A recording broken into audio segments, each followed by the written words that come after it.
ॐ भद्रं कर्णेभिः शृणुयामदेवाः भद्रं पश्येमाक्षभिर्यजत्राः स्थिरैरङ्गैस्तुष्टुवागुंसस्तनूभिः व्यशेमदेवहितं यदायुः स्वस्ति न इन्द्रो वृद्धश्रवाः स्वस्ति नः पूषा विश्ववेदाः स्वस्ति नस्तार्क्ष्यो अरिष्टनेमिः स्वस्ति नो बृहस्पतिर्दधातु ॐ शान्तिः शान्तिः शान्तिः हरिः ॐ श्रीगुरुभ्यो नमः हरिः ॐ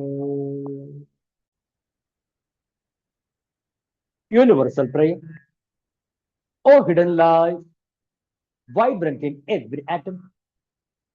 O hidden light, shining in every creature. O hidden love, embracing all in oneness. May each who feels himself as one with thee know he is also one with every other. Om Shanti, Shanti, Shanti.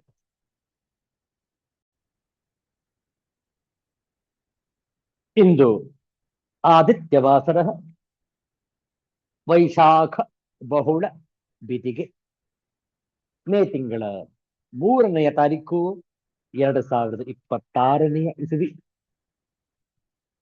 ಈ ಶ್ರೇಷ್ಠವಾದ ಭಾನುವಾರದ ಮುಸ್ಸಂಜೆಯಲ್ಲಿ ವಿಷ್ಣು ಸಹಸ್ರನಾಮದ ಮುಂದುವರಿದ 10 ಶ್ಲೋಕಗಳ ಪಾರಾಯಣ.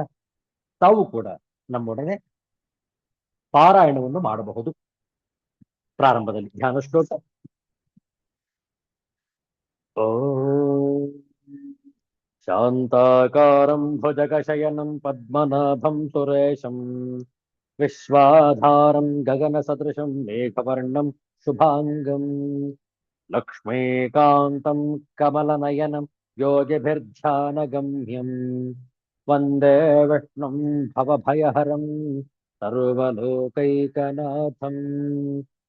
ಓಂ ನಮೋ ಭಗವತೆ ವಾಸುದೇವಾಯ.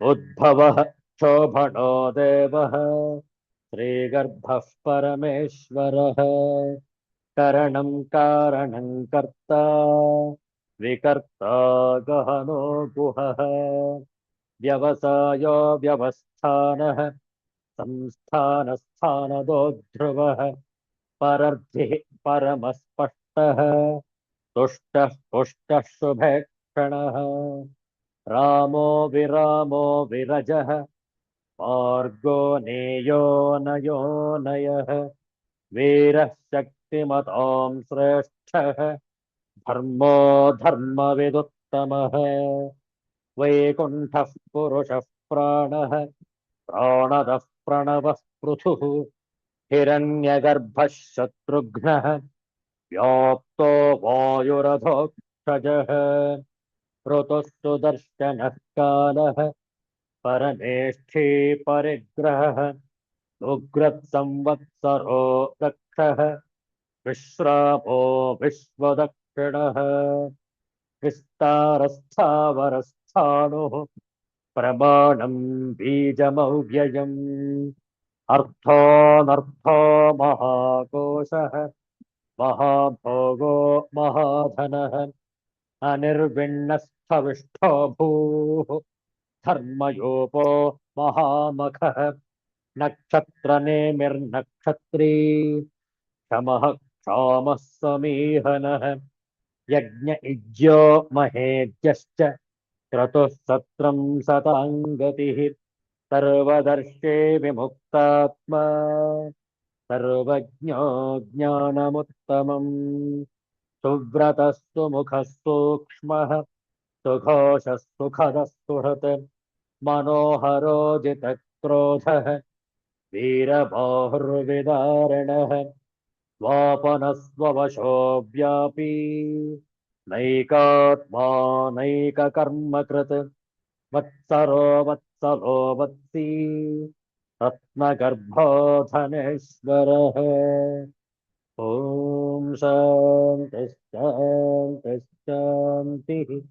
हरिः ओम् श्री गुरुभ्यो नमः हरिः ओम् 2 ನಿಮಿಷ ನಾಮ ಜಪ ಹೇಳಿಕೊಟ್ಟ ನಂತರ ಪುನರಾವರ್ತನೆ. ದಿಗಂಬರ ದಿಗಂಬರ ಶ್ರೀಪಾದವಲ್ಲಭ ದಿಗಂಬರ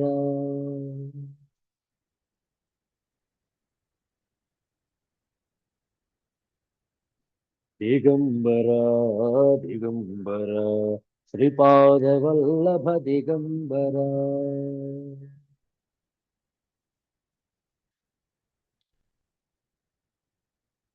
ದಿಗಂಬರ ದಿಗಂಬರ ಶ್ರೀಪಾದವಲ್ಲಭ ದಿಗಂಬರ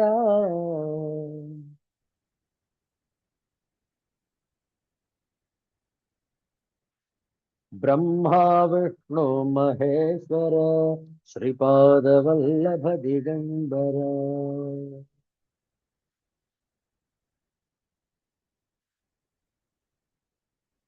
ದಿಗಂಬರ ದಿಗಂಬರ ಶ್ರೀಪಾದವಲ್ಲಭ ದಿಗಂಬರ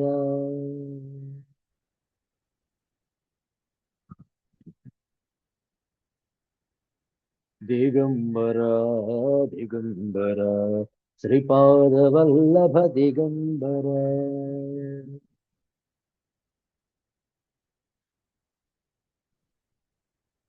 ದಿಗಂಬರ ದಿಗಂಬರ ಶ್ರೀಪಾದವಲ್ಲಭ ದಿಗಂಬರ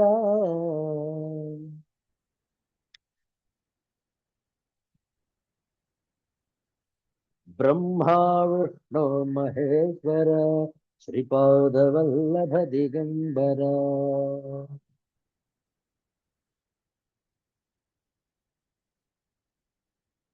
ಬ್ರಹ್ಮ ವಿಷ್ಣು ಮಹೇಶ್ವರ ಶ್ರೀಪಾದವಲ್ಲಭ ದಿಗಂಬರ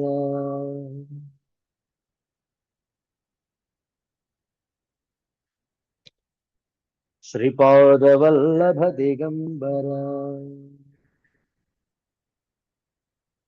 ಶ್ರೀಪಾದವಲ್ಲಭ ದಿಗಂಬರ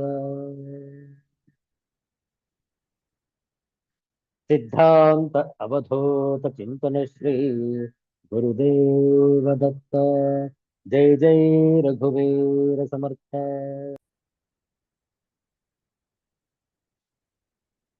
ಶ್ರೀ ಸತ್ಯನಾರಾಯಣನ ಭಜನೆ ಹೇಳಿಕೊಟ್ಟ ನಂತರ ಪುನರಾವರ್ತನೆ.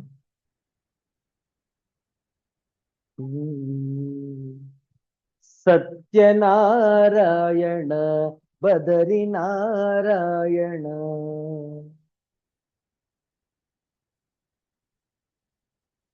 ಶ್ರೀಲಕ್ಷ್ಮೀ ನಾರಾಯಣ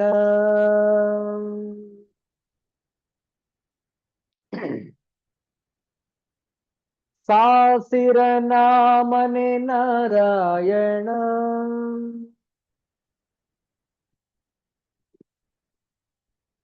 ಸಾಧು ವಂದಿತ ಶ್ರೀ ನಾರಾಯಣ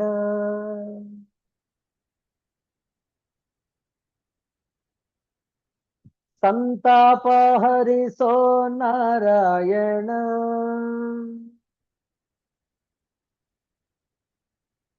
ಈ ಸಂಸಾರ ಬಿಡಿಸೋ ನಾರಾಯಣ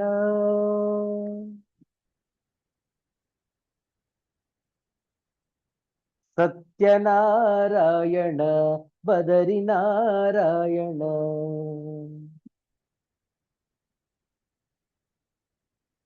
ಶ್ರೀಲಕ್ಷ್ಮೀ ನಾರಾಯಣ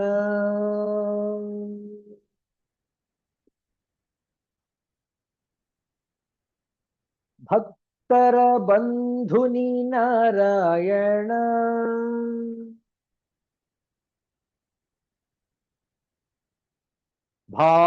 ಭಾಗ್ಯಲಕ್ಷ್ಮೀಪತಿ ನಾರಾಯಣ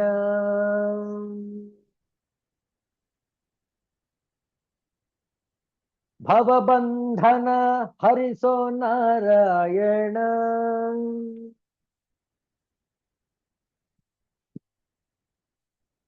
ಭವಬಂಧನ ಹರಿಸೋ ನಾರಾಯಣ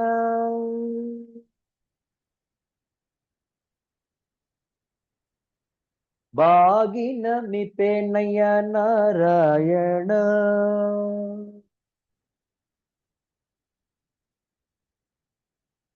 ಸತ್ಯನಾರಾಯಣ ಬದರಿ ನಾರಾಯಣ.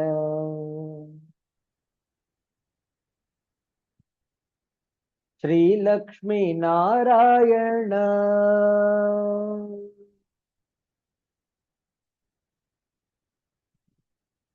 ನಾರಾಯಣ ಹರಿನಾರಾಯಣ.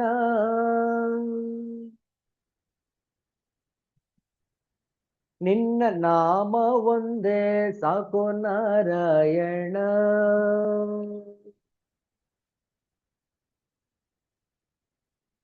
ಸತ್ಯನಾರಾಯಣ ಬದರಿ ನಾರಾಯಣ.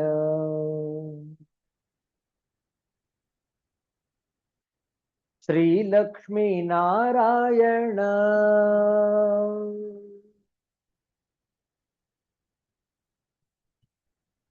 ನಾರಾಯಣ ಹರಿನಾರಾಯಣ.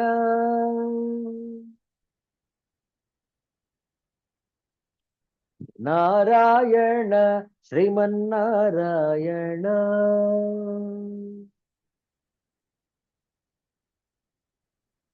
ನಾರಾಯಣ ನಮೋ ನಾರಾಯಣ.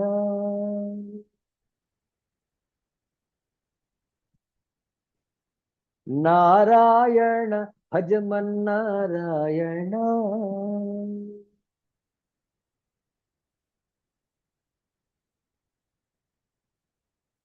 ಗೋವಿಂದ ನಾಮ ಸಂಕೀರ್ತನಂ ಗೋವಿಂದ ಗೋವಿಂದ. ಸಿದ್ಧಾಂತ ಅವಧೂತ ಚಿಂತನ ಶ್ರೀ ಗುರುದೇವ ದತ್ತ. ಜೈ ಜೈ ರಘುವೀರ ಸಮರ್ಥ ಶ್ರೀ ಸದ್ಗುರುನಾಥ ಮಹಾರಾಜ ಕಿ ಜಯ. ಹರ ಹರ ನಮಃ ಪಾರ್ವತಿ ಪತಯೇ. ಹರ ಹರ ಮಹಾದೇವ ಶಂಭೋ. ಶ್ರೀಮದ್ ಭಗವದ್ಗೀತೆಯ ಸಪ್ತದಶೋಧ್ಯಾಯ ಕೆಲವು ಶ್ಲೋಕಗಳ ಪಾರಾಯಣ ಹೇಳಿಕೊಟ್ಟ ನಂತರ ಪುನರಾವರ್ತನ. ಓಂ ಶ್ರೀ ಪರಮಾತ್ಮನೇ ನಮಃ.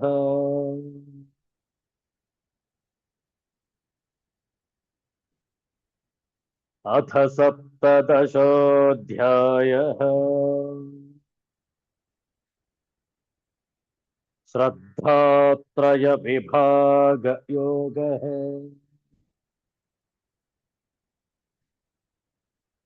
ಶ್ರೀ ಭಗವಾನುವಾಚ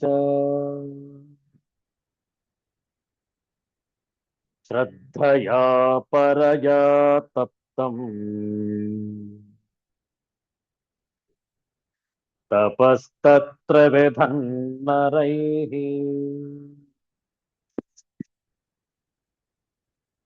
ಅಫಲಾಕಾಂಕ್ಷಭಿರ್ಯುಕ್ತೈಃ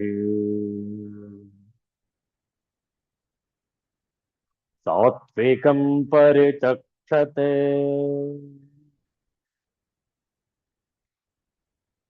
ಸತ್ಕಾರಮಾನ ಪೂಜಾರ್ಥಂ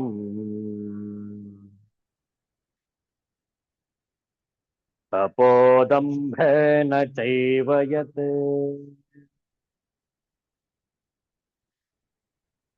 ಕ್ರಿಯತೆ ತದಿಹ ಪ್ರೋಕ್ತಂ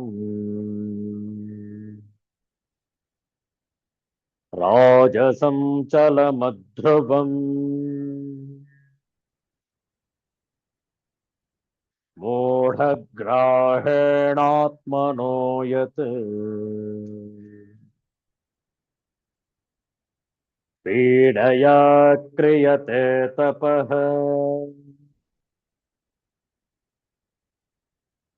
ಪರಸ್ಯೋತ್ಸಾದನಾರ್ಥಂ ವಾ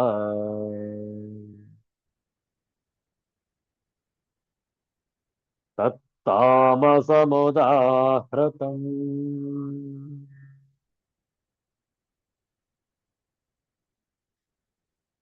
दातव्यमिति यद्दानम् दीयतेऽनुपकारिणे देशे काले च पात्रे च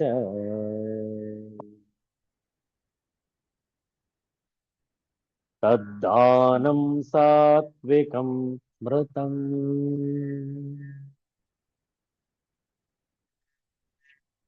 यत्तु प्रत्युपकारार्थम्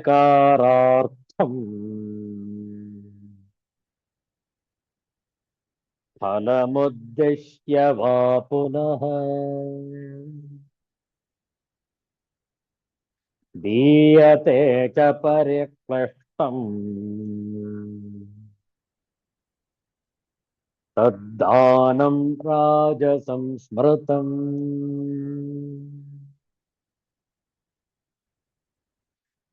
अदेशकाले यद्दानम् अपात्रेभ्यश्च दीयते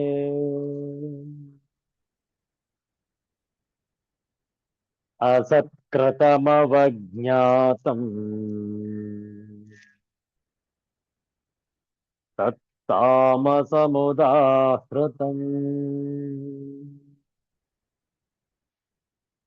ॐ शान्तिः शान्तिः शान्तिः। हरिः ॐ श्रीगुरुभ्यो नमः। हरिः ॐ।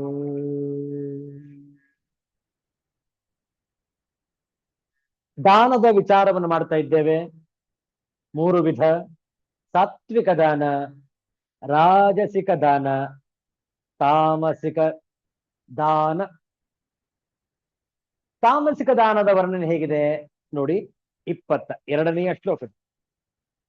ಅದೇಶ ಕಾಲೇ ಯದ್ದಾನಂ ಅಪಾತ್ರೇಭ್ಯಶ್ಚ ದೀಯತೆ ಅಸತ್ಕೃತಮವಜ್ಞಾತಂ ತತ್ ತಾಮಸ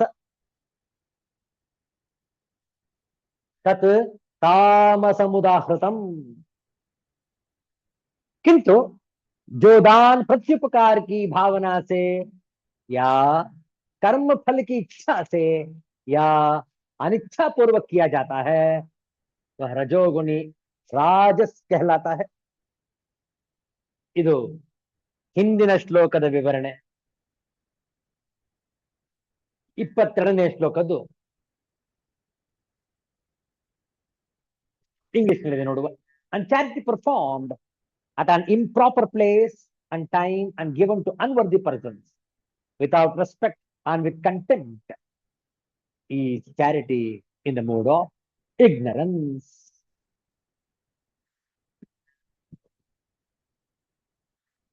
आदेश काले यत् दानम् अपात्रेभ्यः च दीयते असत्कृतम् अवज्ञातम् तत् तामसम् उदाहृतम्. यत् दानम् ಯಾವ ದಾನವು ಅಸತ್ಕೃತಂ ಸತ್ಕಾರ ಮಾಡದೆ, ಅವಜ್ಞಾತಂ ತಿರಸ್ಕಾರ ಪೂರ್ವಕ, ಅದೇಶ ಕಾಲೆ ಅಯೋಗ್ಯವಾದ ದೇಶ ಕಾಲಗಳಲ್ಲಿ, ಚ ಮತ್ತು ಅಪಾತ್ರೇಭ್ಯ ಪಾತ್ರರಲ್ಲದವರಿಗೆ. ಯಾರು ಪಾತ್ರದಲ್ಲದವರು ನೋಡಿ ಕೆಳಗಡೆ ಕೊಟ್ಟಿದ್ದಾರೆ. ಅರ್ಥಾತ್ ಮದ್ಯ ಮಾಂಸಾದಿ ಅಭಕ್ಷ್ಯ ಪದಾರ್ಥಗಳನ್ನು ತಿನ್ನುವವರಿಗೆ ಮತ್ತು ಕಳ್ಳತನ ವ್ಯಭಿಚಾರ ಮುಂತಾದ ನೀಚ ಕರ್ಮ ಮಾಡುವವರಿಗೆ ದಾನ ಮಾಡುವುದೇ ಅಪಾತ್ರರಿಗೆ ಕೊಡುವ ದಾನ. ಅಪಾತ್ರೇಭ್ಯ ಪಾತ್ರರಲ್ಲದವರಿಗೆ ದೀಯತೆ ಕೊಡಲಾಗುತ್ತದೆಯೋ ತತ್ ತಾಮಸಂ ಉದಾಹೃತಂ ಅದು ತಾಮಸವೆಂದು ಹೇಳಲಾಗಿದೆ. ಯಾವ ದಾನವು ಸತ್ಕಾರ ಮಾಡದೆ ತಿರಸ್ಕಾರ ಪೂರ್ವಕ ಅಯೋಗ್ಯವಾದ ದೇಶಕಾಲಗಳಲ್ಲಿ ಮತ್ತು ಪಾತ್ರರಲ್ಲದವರಿಗೆ ಕೊಡಲಾಗುವುದೋ ಅದು ತಾಮಸವೆಂದು ಹೇಳಲ್ಪಟ್ಟಿದೆ. ಆಚಾರ್ಯ ಶಂಕರರ ಭಾಷ್ಯವನ್ನು ನೋಡುವ ಮುನ್ನ ಮತ್ತೊಮ್ಮೆ ಮೆಲುಕು ಹಾಕೋಣ. ಸಾತ್ವಿಕ, ರಾಜಸಿಕ, ತಾಮಸಿಕದ ದಾನಗಳನ್ನು ಒಟ್ಟಾಗಿ ಒಮ್ಮೆ ಪರಿಶೀಲನೆ ಮಾಡೋಣ.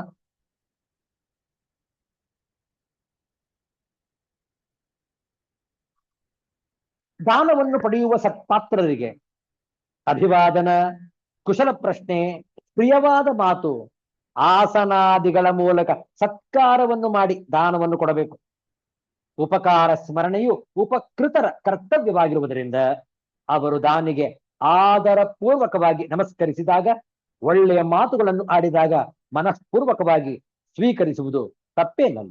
ದಾತೃವಿನ ಸ್ವಾರ್ಥ ಬುದ್ಧಿಯನ್ನು ಮಾತ್ರ ನಿಷೇಧಿಸಲಾಗಿದೆ. ಆದ್ದರಿಂದ ಸಾತ್ವಿಕ ದಾನ ಹೇಗಿರುತ್ತೆ? ಅವಶ್ಯಕತೆ ಇರುವ ಇನ್ಯಾವುದೇ ದೇಶ ಕಾಲಗಳು ಸಹ ದಾನಕ್ಕೆ ಶ್ರೇಷ್ಠವಾಗಿವೆ. ಹಸಿದಿರುವವನಿಗೆ ಆಹಾರ, ಬಾಯಾರಿದವನಿಗೆ ನೀರು, ಬಟ್ಟೆ ಇಲ್ಲದವನಿಗೆ ವಸ್ತ್ರ, ರೋಗಿಗೆ ಔಷಧಿ, ಆರ್ತನಿಗೆ ಆಶ್ವಾಸನೆ, ಅನಾಥನಿಗೆ ಆಶ್ರಯ, ದರಿದ್ರನಿಗೆ ದ್ರವ್ಯ, ಭಯಭೀತನಿಗೆ ಅಭಯ. ಇಂತಹ ಆತುರ ದೆಸೆಯಲ್ಲಿ ಇರುವ ಆರ್ತರಿಗೆ ಕೊಡುವ ದಾನಕ್ಕೆ ದೇಶ ಕಾಲಗಳ ನಿಬಂಧವಿರುವುದಿಲ್ಲ. ಇವೆಲ್ಲವೂ ಸಾತ್ವಿಕ ದಾನವಾಗಿರುವುದು. ದಾನವನ್ನು ಕೊಡುವುದು ತನ್ನ ಕರ್ತವ್ಯ ಎಂದು ತಿಳಿದು ನಿಷ್ಕಾಮ ಭಾವದಿಂದ ಆಯಾ ದೇಶ ಕಾಲಗಳಿಗೆ ಸೂಕ್ತವಾದ ಅವಶ್ಯಕ ವಸ್ತುಗಳನ್ನು ಪ್ರತ್ಯುಪಕಾರವನ್ನು ಅಪೇಕ್ಷಿಸದೆ ಅವಶ್ಯಕತೆ ಇರುವ ಯೋಗ್ಯರಿಗೆ ಅವಶ್ಯಕತೆಗೆ ತಕ್ಕಷ್ಟು ಪ್ರಮಾಣದಲ್ಲಿ ಸೂಕ್ತ ಕಾಲದಲ್ಲಿ ಯಥಾಶಕ್ತಿ ಕೊಡುವ ದಾನವು ಸಾತ್ವಿಕ ದಾನವಾಗಿದೆ. ಹಾಗಾದರೆ ರಾಜಸ ದಾನ ಹೇಗಿದೆ? ಇಚ್ಛೆ ಇಲ್ಲದೆ, ಒತ್ತಡದಿಂದ, ವಿಷಾದದಿಂದ, ಪ್ರತ್ಯುಪಕಾರದ ಅಪೇಕ್ಷೆಯಿಂದ ಅಥವಾ ಸನ್ಮಾನ, ಪ್ರತಿಷ್ಠೆ, ಪರಲೋಕದ ಭೋಗ ಪ್ರಾಪ್ತಿಗಳನ್ನು ದೃಷ್ಟಿಯಲ್ಲಿಟ್ಟುಕೊಂಡು ಕೊಡುವ ದಾನವು ರಾಜಸ ದಾನವಾಗಿದೆ. ಅಧರ್ಮ, ಅನ್ಯಾಯದ ಗಳಿಕೆಯನ್ನಾಗಲಿ ಅಥವಾ ಪ್ರತ್ಯುಪಕಾರವನ್ನು ಮಾಡುತ್ತಿದ್ದೇನೆ ಎಂಬ ಭಾವನೆಯಿಂದಾಗಲಿ ಮಾಡುವ ದಾನವೂ ಸಹ ರಾಜಸವಾಗಿದೆ.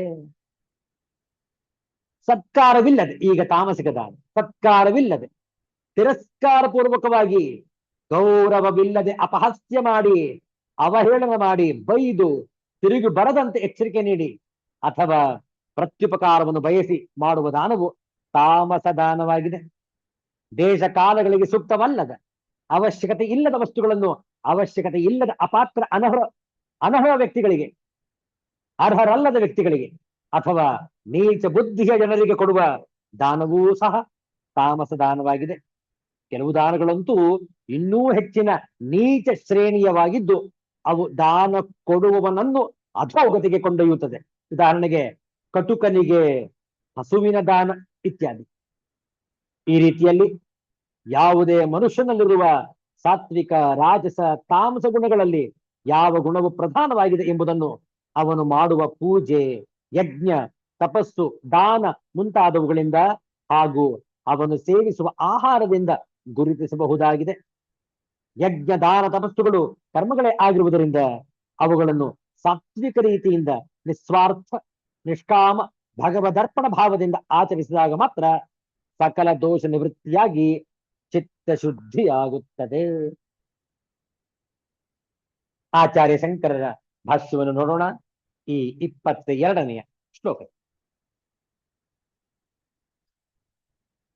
ಅದೇಶ ಕಾಲೆ, ಅದೇಶೇ ಅಪುಣ್ಯೇ ದೇಶೇ ಮ್ಲೇಚ್ಛಾಶುಚ್ಯಾದಿ ಸಂಕೀರ್ಣೆ ಅಕಾಲೆ ಪುಣ್ಯ ಹೇತುತ್ವೇನ ಅಪ್ರಖ್ಯಾತೆ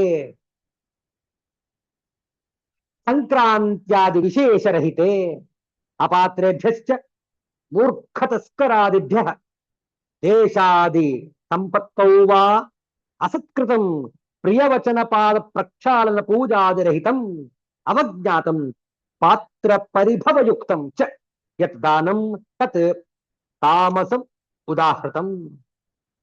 ಅದೇಶ ಕಾಲದಲ್ಲಿ, ಅದೇಶದಲ್ಲಿ ಎಂದರೆ ಪುಣ್ಯ ದೇಶವಲ್ಲದೆ ಮ್ಲೇಚ್ಛರು, ಅಶುಚಿ ಪದಾರ್ಥಗಳು ತುಂಬಿರುವ ದೇಶದಲ್ಲಿ, ಅಕಾಲದಲ್ಲಿ ಎಂದರೆ ಪುಣ್ಯಕ್ಕೆ ಕಾರಣವೆಂದು ಪ್ರಸಿದ್ಧವಲ್ಲದ ಸಂಕ್ರಾಂತಿಯ ಮುಂತಾದ ವಿಶೇಷಗಳಿಲ್ಲದ ಕಾಲದಲ್ಲಿ, ಅಪಾತ್ರರಿಗೆ, ಮೂರ್ಖರು, ಕಳ್ಳರು ಮುಂತಾದವರಿಗೆ ಅಥವಾ ಸರಿಯಾದ ದೇಶವೇ ಮುಂತಾದವುಗಳು ಒದಗಿದ್ದರೂ ಅಸತ್ಕೃತವಾಗಿ ಪ್ರಿಯವಾದ ಮಾತು, ಪಾದ ಪ್ರಕ್ಷಾಳನೆ, ಪೂಜೆ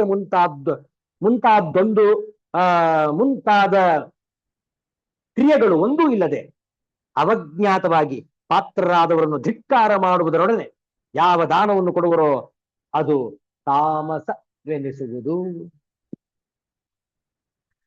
ಆದ್ದರಿಂದ ಸಾತ್ವಿಕದ ಅನುಸರಣೆ ಎಲ್ಲರಿಗೂ ಕೂಡ ಆದರ್ಶಪ್ರಾಯ.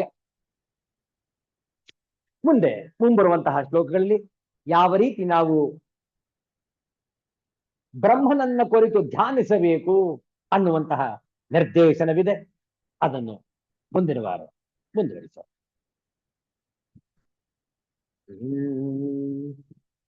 ಸತ್ತೆನೆಂದೆನ ಬೇಡ, ಸೋತೆನೆಂದೆನ ಬೇಡ, ಬತ್ತಿತೆನ್ನೊಳು ಸತ್ವದೂಟೆಯನ ಬೇಡ. ಮೃತ್ಯುವೆನ್ನುವುದೊಂದು ತೆರೆ ಇಳಿತ ತೆರೆ ಏರು, ಮತ್ತೆ ತೋರ್ಪುದು ನಾಳೆ ಮಂಕುತಿಮ್ಮ, ಮತ್ತೆ ತೋರ್ಪುದು ನಾಳೆ ಮಂಕುತಿಮ್ಮ, ಮಂಕುತಿಮ್ಮ, ಮಂಕುತಿಮ್ಮ. ಸತ್ಯನಂದನ ಬೇಡ, ಸತ್ತೇನ್ ಎಂದು ಎನಬೇಡ, ಸೋತೆನೆಂದನ ಬೇಡ, ಸೋತೇನ್ ಎಂದು ಎನಬೇಡ. ಬತ್ತಿತೆನ್ನೊಳು, ಬತ್ತಿತೋ ಎನ್ನೊಳು, ಸತ್ವದೂಟೆ ಎನಬೇಡ, ಸತ್ವದ ಊಟೆ ಎನಬೇಡ. ಮೃತ್ಯುವೆನ್ನುವುದೊಂದು, ಮೃತ್ಯುವು ಎನ್ನುವುದು ಒಂದು, ತೆರೆ ಇಳಿತ ತೆರೆಯ ಇಳಿತ, ತೆರೆ ಏರು ತೆರೆಯ ಏರು,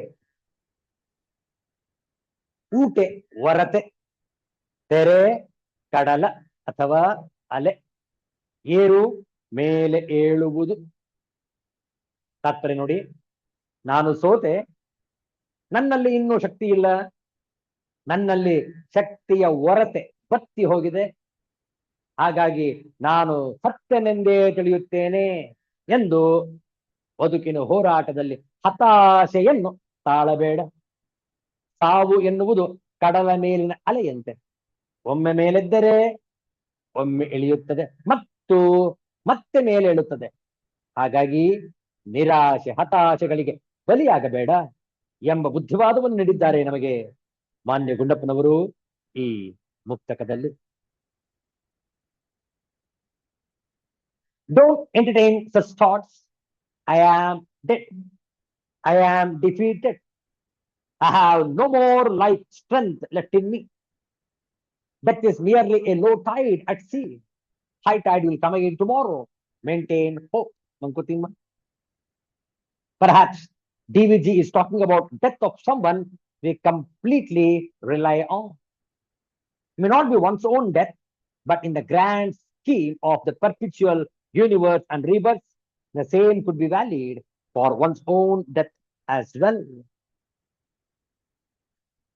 ಸತ್ಯನೆಂದೆನ ಬೇಡ, ಸೋತೆನೆಂದೆನ ಬೇಡ, ಬತ್ತಿತೆನ್ನೊಳು ಸತ್ವದೂಟೆಯನ ಬೇಡ.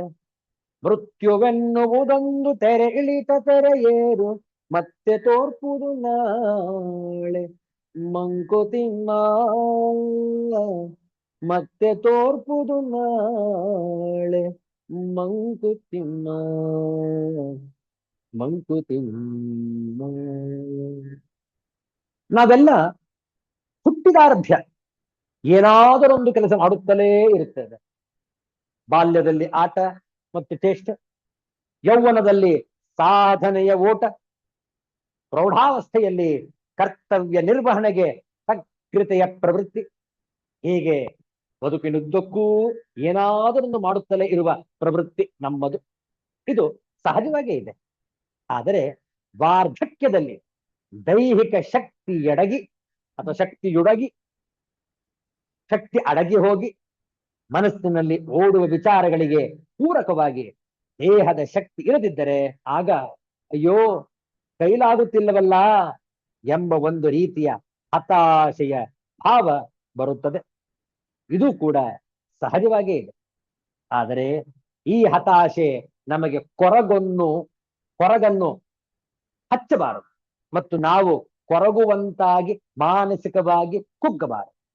ಹಾಗಾಗಬೇಕಾದರೆ ನಾವು ನಮ್ಮ ಬಾಲ್ಯ, ಕೌಮಾರ್ಯ, ಯೌವನ ಮತ್ತು ಪ್ರೌಢಾವಸ್ಥೆಯಲ್ಲಿ ಈ ಜಗತ್ತಿನೊಂದಿಗೆ ಅಂಟಿಸಿಕೊಂಡಿದ್ದ ನಂಟನ್ನು ಕ್ರಮೇಣ ಕಡಿಮೆ ಮಾಡಿಕೊಳ್ಳುತ್ತಾ ಬರಬೇಕು.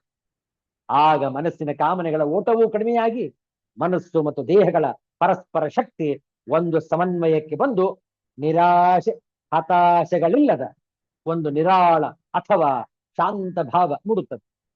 ಮನಸ್ಸೆಂಬ ಕಡಲು ಉದ್ವೇಗದಿಂದ ಪುಟಿಯುವ ವಿಚಾರಗಳ ಅಲೆಗಳ ಏರಿಳಿತವಿಲ್ಲದೆ ಶಾಂತವಾಗುತ್ತದೆ.